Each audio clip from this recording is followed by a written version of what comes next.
Pirate Nation on X brings up a very interesting point regarding Matt Piscatella and Circana with yet another example of what I was trying to tell Colin Moriarty of why we cannot trust this company with what they say every time they come out saying the game is performing well, or it's great, or it's doing really good, only to have bad numbers and stock prices drop and layoffs typically shortly following afterwards. Pirate Nation X says, I'm having my doubts about these market analysts like Circana in gaming, with the screenshot of Borderlands 4 smashes sales in the US, says analyst. It was the top dog in September, the fastest selling entry in the series, and is already the third most bought game this year. And it says in small print here, per analyst firm Circana via GameIndustry.biz, Borderlands 4 Gearbox is counting stacks for the foreseeable future. Number one US seller for the month of September, August 31st to October 3rd, to be specific. Not just that, but it sold 30% more than Borderlands 3 debut and stands as the fastest selling game in the franchise's history.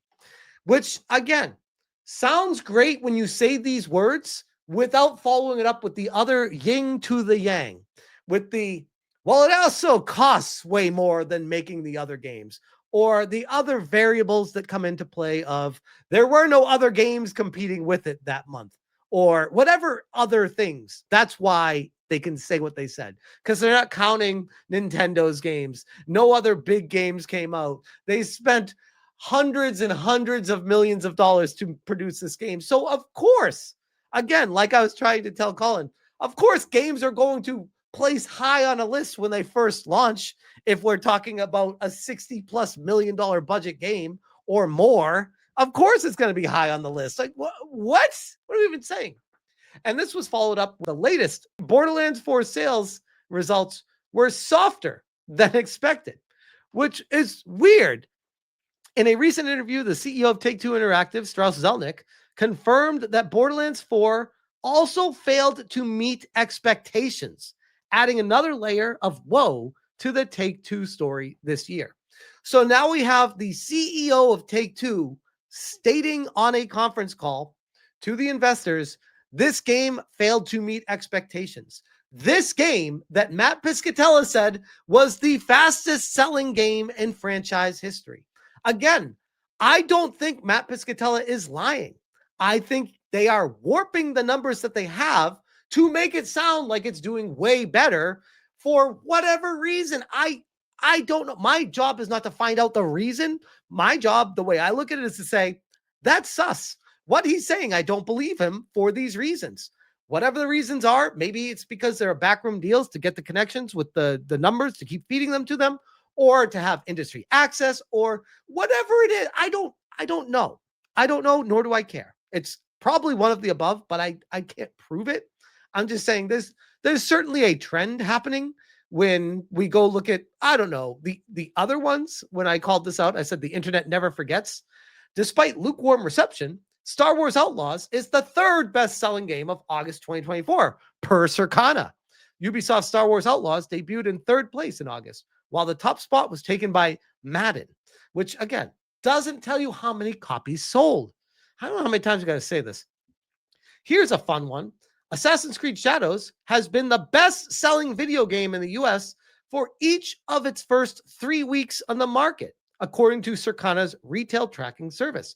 Dollar sales, latest data through April 5th. Currently ranks number 2 year-to-date, trailing only Monster Hunter. Oh, that's curious, because Endymion followed up today saying, Assassin's Creed Shadows sells less than even Mirage, despite having a massively higher budget. Places like Circana and IGN reported when Shadows released that it was a mega hit, which is ironic because the screenshot that I was just showing you, the person that replied down here is Rebecca Valentine, IGN journalist. You know, the one that ran the whole Black Myth Wukong game science slander piece to try and make them look bad. Yeah, that one. The website's ran defense, even Twitter people tried to say, look, the Chuds lost. Then reality settled in. The Chuds won again, like usual. Stop attacking your customers. It doesn't work. Not even your Yasuke could stand up to regular players. Assassin's Creed Shadows was the best-selling game in the US for March, and the second best-selling game for the year so far, behind Monster Hunter, written by Rebecca Valentine. Weird. It's almost like when you start connecting the dots with the people behind the scenes that they're the good old boy network. And they all work together. This is the latest, November 1st, 2025. Assassin's Creed Shadows is the lowest selling release across the last 5 entries.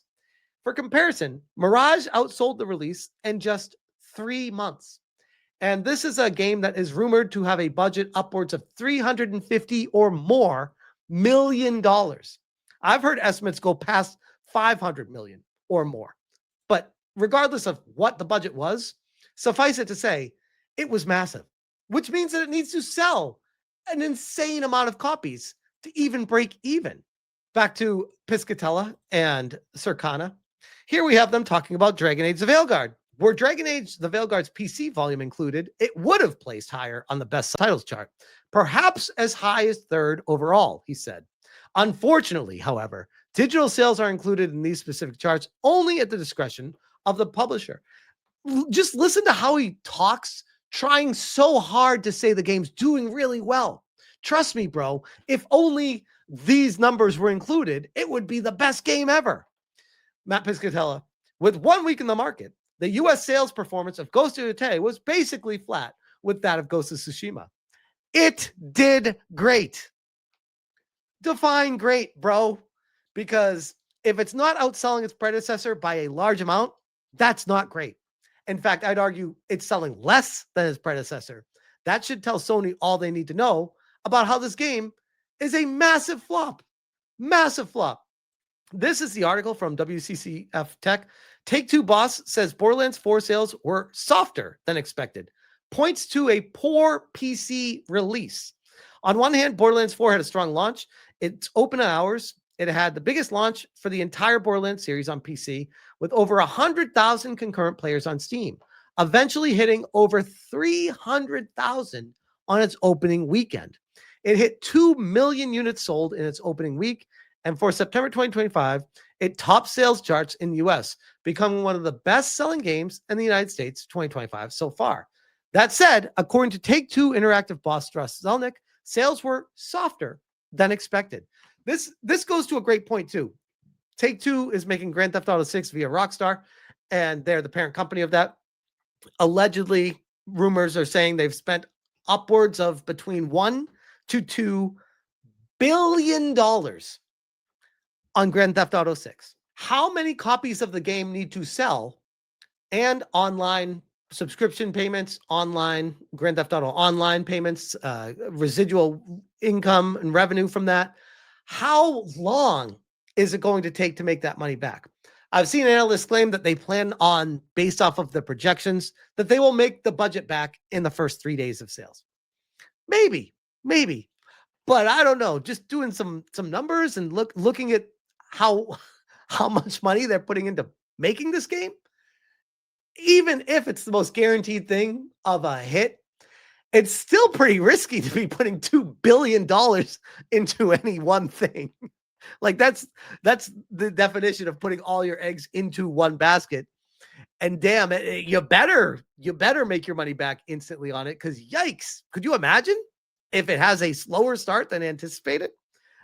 They will make their money back, by the way. I don't want people to misconstrue what I'm saying. Even if they charge $100 per copy, people will buy it in droves. They will make their money back. But how much will they make beyond that is the question, based off of the initial investment of it. In an interview with Games Business that went live shortly after the announcement of Grand Theft Auto 6 being delayed, Zelnick commented on the sales for Borderlands 4, like I talked about earlier, softer than the company would have liked, and specifically cited poor performance, a myriad of bugs that the game launched with on PC as part of why it was falling below expectations. And this is something that I think is very important for people to keep in mind, to take with a grain of salt when Circana and Matt Piscatella puts a tweet out there for any AAA game that comes out in a month where there are no other or only one other AAA game, and they says it's first or second, like, yeah, of course it's going to be. How much did it cost to develop the game? How many people worked on it? What were the projections and expectations of the studio? Saying it was number one and it did great means literally nothing. He's just trying to make a name for himself and trying to be the de facto name in the industry for it. And Circana goes back in years, and you see the industry shills pumping him up and using them as the de facto, this is the facts and the truth. When all it is funny numbers. They don't actually give you the information of sales. They want you to buy that to find out more information of it. It's one big sales pitch. That's what it always comes down to. So just keep in mind, take it with a grain of salt, because we see stuff like this happening, and it's every single time. We know it is. Go woke, go top of the charts. Remember that? Jason Schreier with Dragon Age of Veilguard. And Endymion continued, by the way, with the Shadows. Shadows only sold 4.3 million units so far. For a series that routinely used to hit 10 million no problem, this is catastrophically bad. 4.3 million units sold for a game that reportedly cost upwards of $350 to $400 million to make. Yikes! This means if we take $70 per game before tax, Shadows made about $303 million from sales of the games to customers. Doesn't even cover the budget of the game, $350 million, and God knows how much marketing there was too. Abysmal. But the usual types will ignore this. Absolutely pathetic. Jay Viper, I've noticed that Circana only seems to harp on games, calling them hits when they are disappointing their clients' projections.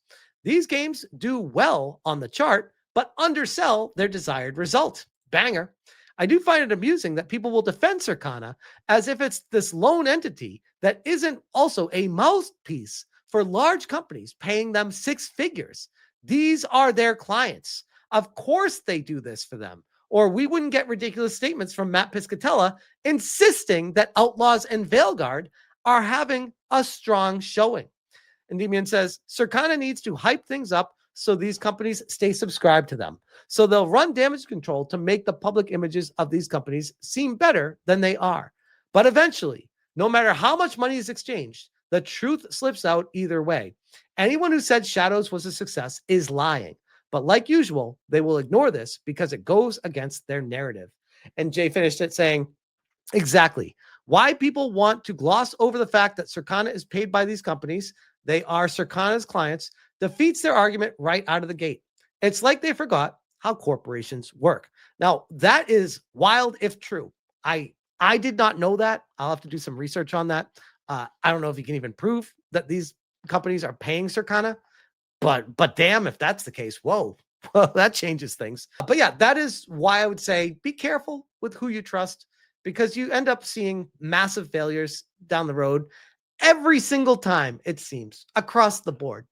If a game is going to be successful, you know, the way to know is if they themselves are tweeting out insane amount of sales, especially if you know it's a smaller company. Like, I don't know, Sandfall Interactive and Expedition 33.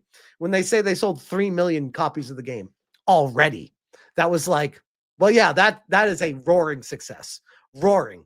And it's only going to sell more as time goes on. And assuming it wins Game of the Year, which it better, it's going to sell a ridiculous amount after that as well. And I couldn't be happier for them. Those are the real winners out there. So be careful with who you trust. And they hate me. They hate me for saying that.